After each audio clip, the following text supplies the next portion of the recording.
Hello my dear CBSE 10 family മക്കളെ, നമ്മൾ rise of nationalism in Europe എന്ന് പറഞ്ഞ ചാപ്റ്റർ കംപ്ലീറ്റ് ആയിട്ട് പഠിച്ചതാണ്, സെറ്റ് ആയതാണ്. നമ്മുടെ ലൈവ് കാണാത്തവരുണ്ടെങ്കിൽ പോയിട്ട് ഒന്ന് ലൈവ് കാണാം. ഈ ഒരു വീഡിയോയിൽ സാറ് മാക്സിമം ചുരുങ്ങിയ സമയം കൊണ്ട് നിങ്ങൾക്ക് റൈസ് ഓഫ് നാഷണലിസം എന്ന് പറഞ്ഞ ചാപ്റ്ററിലെ കംപ്ലീറ്റ് ആയിട്ടുള്ള കോൺസെപ്റ്റ് പറഞ്ഞു തരാൻ പോവാണ്. അപ്പോൾ സ്വാഭാവികമായിട്ട് കുറഞ്ഞ സമയങ്ങൾ എന്ന് പറയുമ്പോൾ നിങ്ങൾ മാക്സിമം നിങ്ങൾക്ക് ഇതും സ്പീഡായിട്ട് തോന്നുകയാണെങ്കിൽ നിങ്ങൾ എന്ത് ചെയ്യുക, 2x ഇട്ട് കണ്ടോളൂ.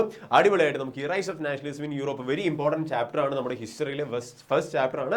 അപ്പോൾ സ്വാഭാവികമായിട്ട് നിങ്ങൾ എന്ത് ചെയ്യണം, പഠിക്കണം, നിർബന്ധമായിട്ട് അറിഞ്ഞിരിക്കണം എന്താണ് ഈ ചാപ്റ്ററിൽ കാര്യങ്ങൾ എന്നൊക്കെ അറിഞ്ഞിരിക്കണം. അപ്പോൾ സ്വാഭാവികമായിട്ട് നിങ്ങളത് മുന്നിലേക്ക് വരാൻ പോകുന്ന ആദ്യത്തെ ഒരു കാര്യമുണ്ട് മക്കൾ. ഈ പറഞ്ഞ റൈസ് ഓഫ് നാഷണലിസത്തിൽ ഫ്രെഡറിക് സോറോവിൻ്റെ ഒരു ചിത്രമുണ്ട്, ഒരു പിക്ചർ ഉണ്ട്, ഒരു ഉട്ടോപ്യൻ ആശയമുള്ള ഒരു പിക്ചർ വെച്ചിട്ടാണ് നമ്മുടെ ചാപ്റ്റർ ആരംഭിക്കുന്നത്.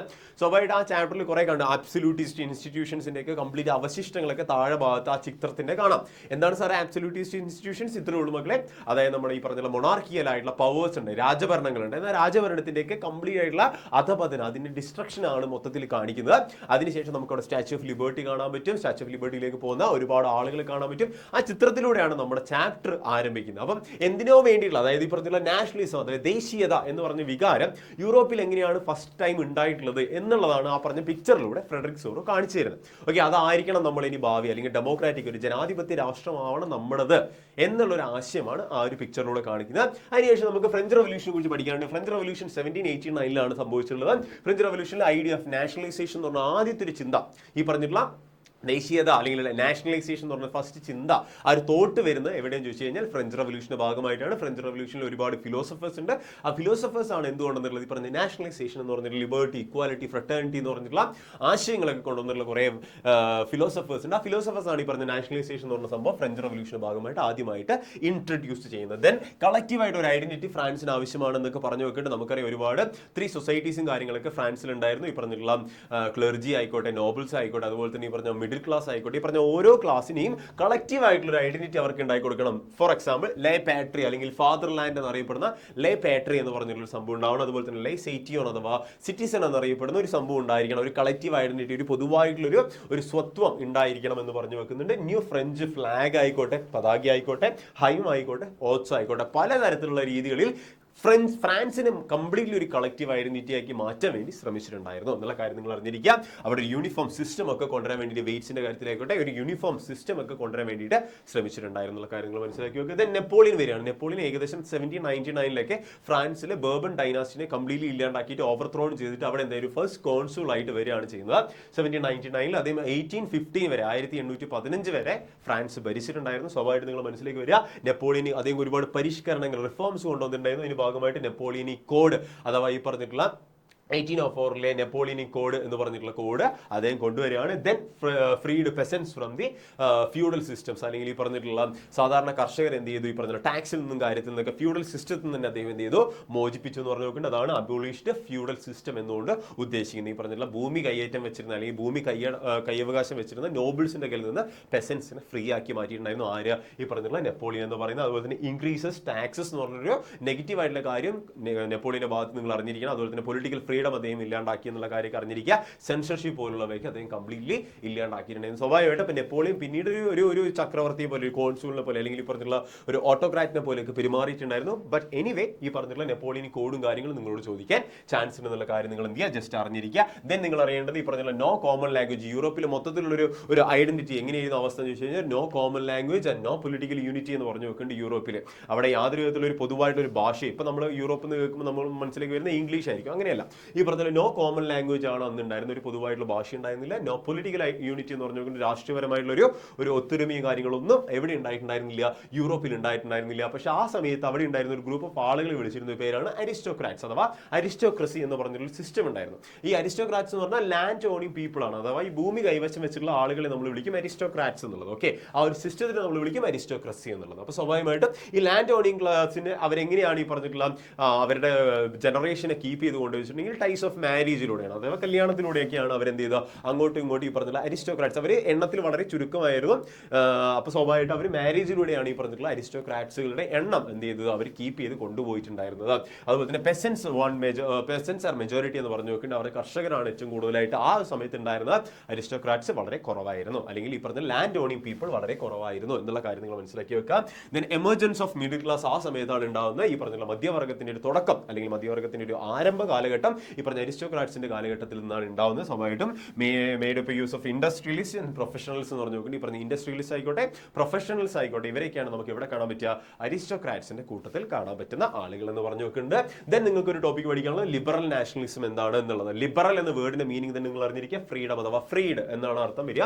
അപ്പോൾ സ്വാഭാവികമായിട്ട് എന്തിൽ നിന്നൊക്കെയുള്ള ഫ്രീഡം ആണ്. അപ്പോൾ സ്വാഭാവികമായിട്ട് ഫ്രീഡം എന്നാണ് കാണാൻ പറ്റും, എൻഡ് ഓഫ് ഓട്ടോക്രസി കാണാൻ പറ്റും, കസ്റ്റംസ് യൂണിയൻ കാണാൻ പറ്റും, സോൾവറി എന്നൊക്കെ പറഞ്ഞ സാധനമൊക്കെ നിങ്ങൾക്ക് അവിടെ പഠിക്കാനുണ്ടാവും. സ്വാഭാവികമായിട്ടും freedom, end of autocracy, customs union പോലുള്ളവയൊക്കെ എന്താണ്, എന്തിന്റെ ഭാഗമായിട്ട്, ലിബറൽ നാഷണലിസത്തിന്റെ ഭാഗമായിട്ട് ഈ പറഞ്ഞ മൊണാർക്കിനെ കംപ്ലീറ്റ്ലി ഇല്ലാണ്ടാക്കുക, ലിബറൽ ആയിട്ടുള്ള ഒരു മാർക്കറ്റ് അല്ലെങ്കിൽ ലിബറൽ ആയിട്ടുള്ള ഒരു സ്റ്റേറ്റ് ഉണ്ടാക്കിയെടുക്കുക എന്നുള്ളതാണ് ഇവരുടെ മേജർ ആവശ്യമായിട്ട് വരുന്നത്. അപ്പോൾ സ്വാഭാവികമായിട്ട് കൺസർവേറ്റീവ്സ് എന്ന് പറഞ്ഞാൽ നേരെ ഓപ്പോസിറ്റ് ആയിട്ട് ചിന്തിക്കുന്ന ആളുകളുണ്ട്. അതായത് കൺസർവേറ്റീവ്സും പറയുന്നത് ഇത്രയേ ഉള്ളൂ, നെപ്പോളിയന്റെ കാലത്ത് അതായത് 1799 മുതൽ നെപ്പോളിയൻ എന്ത് ചെയ്തിട്ടുണ്ടായിരുന്നു, കംപ്ലീറ്റ് ആയിട്ട് നെപ്പോളിയൻ വാറുകൾ കണ്ടക്ട് ചെയ്തിട്ടുണ്ടായിരുന്നു. ആ വാറിൽ ബോർബൺ ഡൈനാസ്റ്റിയും കംപ്ലീറ്റ് ആയിട്ട് ഫ്രാൻസിൽ നിന്നൊക്കെ ഇല്ലാണ്ടായി പോയിട്ടുണ്ടായിരുന്നു, ഫ്രാൻസിന്റെ കാര്യം എടുക്കുകയാണെങ്കിൽ.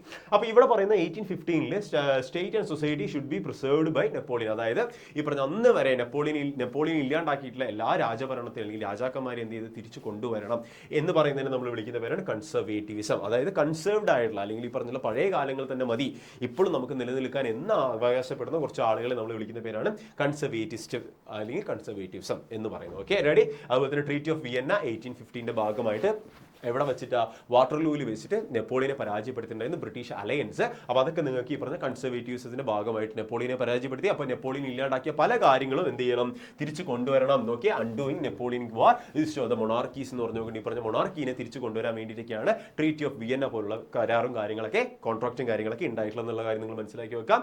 ദെൻ ഇതിനെതിരെ സബ്ജക്റ്റ് കുറച്ച് ആളുകളാണ് റെവല്യൂഷണറീസ് എന്ന പേരിൽ അറിയപ്പെടുന്നത്. സ്വാഭാവികമായിട്ട് revolutionaries oppose the monarchy forms, അഥവാ നമ്മുടെ രാജഭരണത്തിനെ കംപ്ലീറ്റ്ലി ഇല്ലാണ്ടാക്കി അല്ലെങ്കിൽ രാജഭരണം വേണ്ട എന്ന് അവകാശപ്പെടുന്ന ഒരു കൂട്ടം ആളുകളെ നമ്മൾ വിളിക്കുന്ന പേരാണ് റെവല്യൂഷണറീസ് എന്നുള്ള കാര്യം. അപ്പോൾ ഗസീബി മസീനിയെ പോലുള്ളതൊക്കെ നിങ്ങൾക്ക് എക്സാമ്പിൾ ആയിട്ട് ചോദിക്കും. ഗസീബി മസീനി എന്ന് പറയുന്ന ആള് ഇറ്റലിയുടെ യൂണിഫിക്കേഷനൊക്കെ വേണ്ടിയിട്ട് കുറെ കാര്യങ്ങൾ ചെയ്തിട്ടുള്ള ഒരു വ്യക്തിയാണ്. അപ്പോൾ ഗസീബി മസീനിന്റെ കാര്യം നിങ്ങൾ അറിഞ്ഞിരിക്കാം. അപ്പോൾ മസീനിന്റെ നേതൃത്വത്തിൽ ഒരു സീക്രട്ട് ആയിട്ടുള്ള സൊസൈറ്റി ക്രിയേറ്റ് ചെയ്തിട്ടുണ്ടായിരുന്നു. ആ സൊസൈറ്റിന്റെ പേര് കാർബണാരി. ഇത് നിങ്ങൾക്ക് ചിലപ്പോൾ MCQ ആയിട്ട് ചോദിക്കാൻ ചാൻസ് ഉണ്ട്.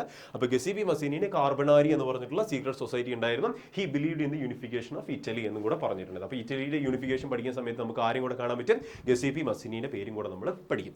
നെക്സ്റ്റ് ടോപ്പിക്കാണ് റൊമാൻറ്റിസിസം എന്ന് പറഞ്ഞ ടോപ്പിക്ക്. റൊമാൻറ്റിസിസം എന്ന് പറഞ്ഞാൽ നമുക്ക് ഇത്രയും നേരം നമ്മൾ റെവല്യൂഷണറീസ് കണ്ടു, ലിബറൽ ഐഡിയോളജി ഉള്ളവരെ കണ്ടു. റൊമാൻറ്റിസിസം എന്തുകൊണ്ട് ഉദ്ദേശിക്കുന്നത് വെച്ചിട്ടുണ്ടെങ്കിൽ ഈ പറഞ്ഞിട്ടുള്ള ഇമോഷൻസിന്റെ, ഹ്യൂമൻ ഇമോഷൻസ് ആയിക്കോട്ടെ, ഇൻറ്റ്യൂഷൻസ് ആയിക്കോട്ടെ, മിസ്റ്റിക്കൽ ഫീലിംഗ്സ് ആയിക്കോട്ടെ, ഇതിനെയൊക്കെ കംപ്ലീറ്റ്ലി എന്ത് ചെയ്യുക, നാഷണലിസം എന്ന് പറഞ്ഞൊരു ഫീലിംഗ്സുമായിട്ട് കണക്ട് ചെയ്തിട്ട് ആളുകളുടെ ഉള്ളിൽ എന്ത് ചെയ്താൽ ഈ പറഞ്ഞ നാഷണലിസം എന്ന് പറഞ്ഞ സംഭവം ഗ്രോ ചെയ്യാൻ വേണ്ടി അല്ലെങ്കിൽ അതിൻ്റെ ഒരു ഗ്രോത്ത് ഉണ്ടാക്കിയെടുക്കാൻ ആരെ കൊണ്ട് സാധിച്ചിട്ടുണ്ട്, ഈ പറഞ്ഞ റൊമാൻറ്റിസിസ്റ്റുകൾ കൊണ്ട് സാധിച്ചിട്ടുണ്ട്. അതിന് ഏറ്റവും എക്സാമ്പിൾ ആയിട്ട് പറയാൻ പറ്റുന്നതാണ് ഈ പറഞ്ഞ ജോവാൻ ഗോട്ട്ഫ്രൈഡ് ഹേർഡർ എന്ന് പറഞ്ഞിട്ടുള്ള വ്യക്തിയെ. ഈ പറഞ്ഞിട്ടുള്ള വ്യക്തിയുടെ പേര് നിങ്ങൾ എന്ത് ചെയ്ത് മറന്നു പോരുത്, നിങ്ങളുടെ മനസ്സിലുണ്ടാവണം, ജോവാൻ ഗോട്ട്ഫ്രൈഡ് ഹേർഡർ എന്ന് പറഞ്ഞിട്ടുള്ള വ്യക്തി. Next folk songs. എന്തിലൂടെയൊക്കെയാണ് ഈ പറഞ്ഞിട്ടുള്ള ഇമോഷൻസും ഇൻഡ്യൂഷൻസും മിസ്റ്റിക്കൽ ഫീലിംഗ്സ് ഒക്കെ അവർ എന്ത് ചെയ്തത് സ്പ്രെഡ് ചെയ്യാൻ ചോദിച്ചു കഴിഞ്ഞാൽ ഫോക്ക് സോങ്സിലൂടെ, ഫോക്ക് ഡാൻസിലൂടെ, പോയട്രിയിലൂടെ, പെയിന്റിങ്സിലൂടെയൊക്കെയാണ് എന്ത് ചെയ്തിട്ടുള്ളത് ഇവർ ഈ പറഞ്ഞിട്ടുള്ള റൊമാൻറ്റിസിസം എന്ന് പറഞ്ഞിട്ടുള്ള ഐഡിയോളജി അല്ലെങ്കിൽ നാഷണലിസം എന്ന് പറഞ്ഞിട്ടുള്ള സംഭവം ആളുകളുടെ ഇടയിലേക്ക് എത്തിച്ചിട്ടുണ്ടായിരുന്നു എന്നുള്ള കാര്യം നിങ്ങൾ മനസ്സിലാക്കി വെക്കാം. 1845 വീവേഴ്സ് ഇൻ സിലീസിയ എന്ന് പറഞ്ഞിട്ടുള്ള കുറച്ച് ഒരു പ്രൊട്ടസ്റ്റും കാര്യങ്ങളൊക്കെ നമുക്ക് ആ ഭാഗത്ത് കാണാൻ പറ്റും. അവിടെ ഉണ്ടായിരുന്ന വീവേഴ്സ് എന്ത് ചെയ്തോ, അവിടെ സിലീസിയയിലുണ്ടെന്ന് കുറച്ച് വീവേഴ്സ് നടത്തിയിട്ടുള്ള പ്രൊട്ടസ്റ്റും കാര്യങ്ങളൊക്കെ നമുക്ക് ആ ഒരു ഭാഗത്ത് നിങ്ങൾ അറിഞ്ഞിരിക്കുക, മനസ്സിലാക്കി വെക്കാം. ദെൻ നിങ്ങളിവിടെ കാണേണ്ടത് making of Germany and Italy. Very important ആയിട്ടുള്ള ടോപ്പിക്കാണ്. എന്താണ് ഈ പറഞ്ഞിട്ടുള്ള ഇറ്റലിയിലും ജർമ്മനിയിലും സംഭവിച്ചത് നിങ്ങൾ കാര്യം മനസ്സിലാക്കണം. അതായത് ഒന്നാമത് നമ്മൾ നോക്കും ജർമ്മനിയുടെ കേസാണ്. അവിടെ ഓട്ടോമൻ ബിസ്മാർക്ക് എന്ന് പറഞ്ഞിട്ടുള്ള വ്യക്തിയുടെ നേതൃത്വത്തിലാണ് എന്ത് സംഭവിച്ചിട്ടുള്ളത്, ജർമ്മനിയുടെ യൂണിഫിക്കേഷൻ സംഭവിച്ചിട്ടുള്ളത്. ഏകദേശം 7 വർഷത്തിനിടയിൽ 3 വാറുകൾ നടന്നിട്ടാണ് അവസാനം ജർമ്മനി എന്ത് ചെയ്തത് ഇന്ന് കാണുന്ന ഒരു ജർമ്മനി ആയിട്ട് മാറിയിട്ടുണ്ടായിരുന്നത്. സ്വാഭാവികമായിട്ട് അവിടെ കൈസർ വില്യം ആണ് പിന്നീട് എന്തായിട്ട് മാറിയിട്ടുള്ളത്, രാജാവായിട്ട് മാറിയിട്ടുണ്ടായിരുന്നത്. ദെൻ ഇറ്റലിയുടെ കാര്യം വരികയാണെങ്കിൽ മക്കളെ നിങ്ങൾ അറിയേണ്ടത് 7 സ്റ്റേറ്റ്സ് ആയിട്ട് ഡിവൈഡഡ് ആയി കിടന്നിട്ടുള്ള ഇറ്റലി പിന്നീട് എന്തായിട്ട് മാറി, ഗസീബി മസീനിയുടെ നേതൃത്വത്തിൽ യൂണിഫിക്കേഷൻ ശ്രമിച്ചെങ്കിലും പരാജയപ്പെട്ടു. ദെൻ ഗരിബാൾഡിയുടെ നേതൃത്വത്തിലും കാവൂർ എന്ന് പറഞ്ഞ പ്രൈം മിനിസ്റ്റർ ഉണ്ട്, കാവൂറിന്റെ നേതൃത്വത്തിലൊക്കെ പിന്നീട് എന്തായി ഈ പറഞ്ഞ ഇറ്റലിനെ യൂണിഫിക്കേഷൻ നടത്തിയിട്ടുണ്ടായിരുന്നു. അങ്ങനെ നടത്തിയപ്പോൾ 1861 വിക്ടർ ഇമ്മാനുവൽ II ആണ് പിന്നീട് എന്തായിട്ട് മാറിയത്, അവിടെ ഭരിക്കാൻ ആരംഭിച്ചത്. ഓക്കെ, ഇവിടെ ആരാണ്, കൈസർ വില്യം ആണ് ജർമ്മനി പിന്നീട് ഭരിച്ചത്. 1861 വിക്ടർ ഇമ്മാനുവൽ II ആണ് ഇറ്റലി ഭരിച്ചത് എന്നുള്ള കാര്യം ജസ്റ്റ് നിങ്ങൾ എന്ത് ചെയ്യാം ഒന്ന് മനസ്സിലാക്കി വെക്കുക. ഇനി അലിഗോറി എന്ന് പറഞ്ഞു കഴിഞ്ഞാൽ ഇത്രയുള്ളൂ മക്കളെ, ഒരു പ്രതിബിംബം അല്ലെങ്കിൽ ഒരു ഫിഗർ ഓഫ് സ്പീച്ച് എന്നൊക്കെ നമ്മൾ പറയില്ലേ, അലിഗോറി. അതായത് ഇവിടെ വരുന്ന ഒരു ഫീമെയിൽ സെൻട്രിക് ആയിട്ടുള്ള ഒരു അലിഗോറിയാണ് ഇവിടെ പറഞ്ഞു വെക്കുന്നത്. ഒരു ആബ്സ്ട്രാക്ട് ഐഡിയ ആണ്. ആബ്സ്ട്രാക്ട് ഐഡിയ എന്ന് വെച്ചിട്ടുണ്ടെങ്കിൽ അങ്ങനെ ഒരു സംഭവം ഇല്ല. പക്ഷെ നമ്മുടെ മനസ്സിലേക്ക് ഭാരത് മാത, ഇന്ത്യ എന്ന് പറയുമ്പോൾ നമ്മുടെ മനസ്സിലേക്ക് ഭാരത് മാത എന്നൊക്കെ വരുന്ന പോലെ ഒരു ഫീമെയിൽ ഫിഗർ ഓഫ് സ്പീച്ച് ആണ് നമുക്ക് ഇവിടെ നിന്ന് കാണാൻ പറ്റുക, അലിഗോറിയിൽ കാണാൻ പറ്റുക. സ്വാഭാവികമായിട്ടും ഫ്രീഡം ഓഫ് ലിബർട്ടി ആണ് അവിടെ, ഫ്രീഡത്തിനാണ് നമ്മളവിടെ കാണാൻ പറ്റുന്നത്, ലിബർട്ടി ആണ് നമ്മളവിടെ കാണാൻ പറ്റുക, ഫ്രീഡം. ഓക്കെ, ആ മനസ്സിൽ നിങ്ങൾ ഉണ്ടാവണം.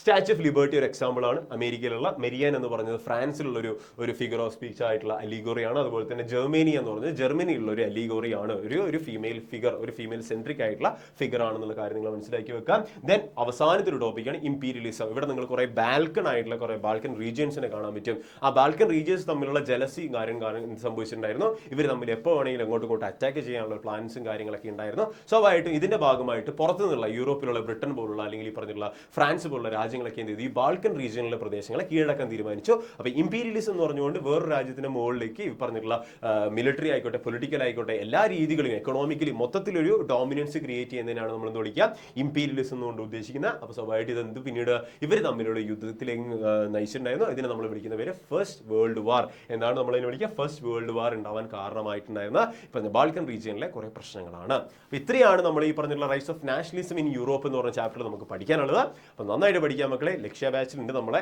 ബാച്ചിൽ ഓൾറെഡി നമ്മൾ എന്ത് ചെയ്യുന്നുണ്ട്, അടിപൊളിയായിട്ടുള്ള മാത്സ്, കെമിസ്ട്രി, ഫിസിക്സ് പോലുള്ള ചാപ്റ്റേഴ്സ് ഒക്കെ കംപ്ലീറ്റ് പോകുന്നുണ്ട്. അപ്പോൾ ലക്ഷ്യ ബാച്ചിൽ ജോയിൻ ചെയ്യാൻ താല്പര്യമുള്ളവരൊക്കെ 7592092021 കോൺടാക്ട് ചെയ്തിട്ട് വിളിച്ചു നോക്കാം, ജോയിൻ ചെയ്യുക. CBSE 10 ലക്ഷ്യ ബാച്ചിൽ നിങ്ങൾ ജോയിൻ ചെയ്യുക. Okay, ready? അപ്പോൾ നിങ്ങൾ മറക്കണ്ട, അടിപൊളിയാക്കുക. 20 മിനിറ്റ് സാർ ഇതിന്റെ ഫുൾ ലൈവ് നമ്മുടെ യൂട്യൂബ് ചാനലിൽ കിടപ്പുണ്ട്, നിങ്ങൾ ഒന്ന് പോയി കണ്ടു നോക്കുക കേട്ടോ. ഇതിന്റെ ഡീറ്റെയിൽഡ് ആയിട്ടുള്ള കാര്യങ്ങളൊക്കെ നമ്മുടെ യൂട്യൂബ് ചാനലിൽ ലൈവായിട്ട് സാർ പോയിട്ടുണ്ട്. അപ്പോൾ മക്കളൊന്ന് പോയി കണ്ടു നോക്കുക. അപ്പോൾ അടിപൊളിയായിട്ട് പഠിക്കുക.